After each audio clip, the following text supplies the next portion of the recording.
Alright, so welcome back to video number 25 of the Japanese Sound Series lessons.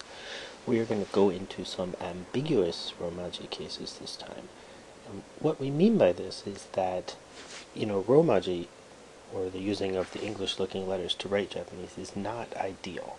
And that's why we're going to move away from that soon. But before we do that, I just want to go over one last time some cases where things can be written different ways that represent the same Japanese symbols or vice versa.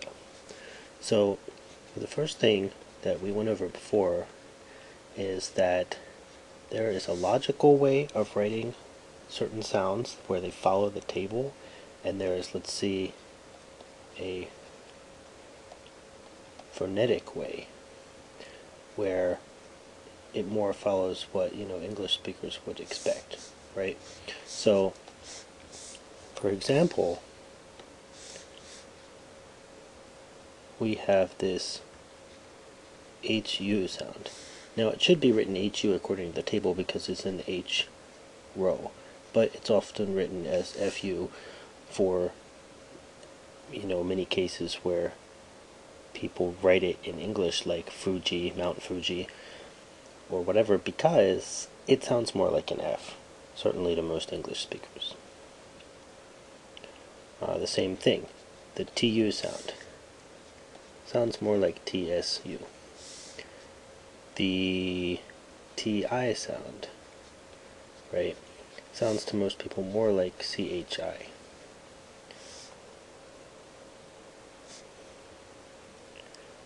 So the SI sound is usually written as SHI. And we could go on, but the last one I'll put here is like one of the combinations. This SHA, it's actually written as SHA in most cases, but if you think about the combination, it's really SI plus YA, so it should at least be Siat, even if it sort of sounds like shot.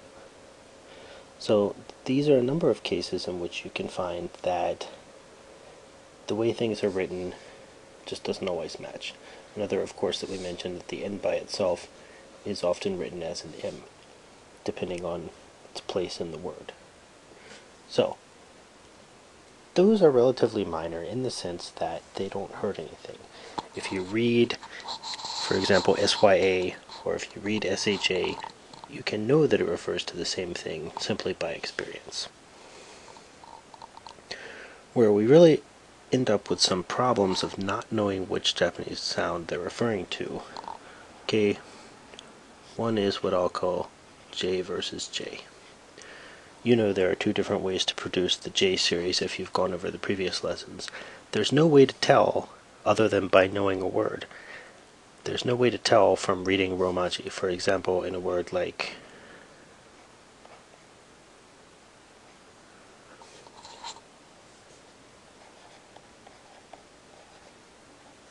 we used this word as an example before, but in this word jishaku, the sha we know what it is, the ku we know what it is, but the ji could be either one, right? Now I happen to know, but if you don't know, there's no way to find out. Same thing. There's sort of two ways to write the Z sound.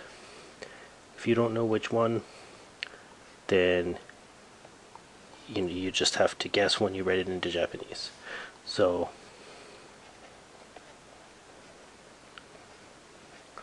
and this is a good example. This is a personal name, a last name, but in this case, the zu sound is actually the less common of the ways to write it.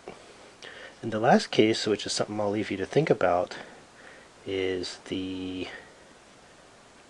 what we'll call the lone in. And this becomes a problem in words like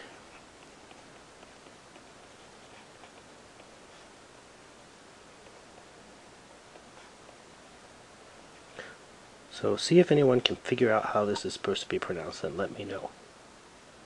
And we'll tell you in the next video.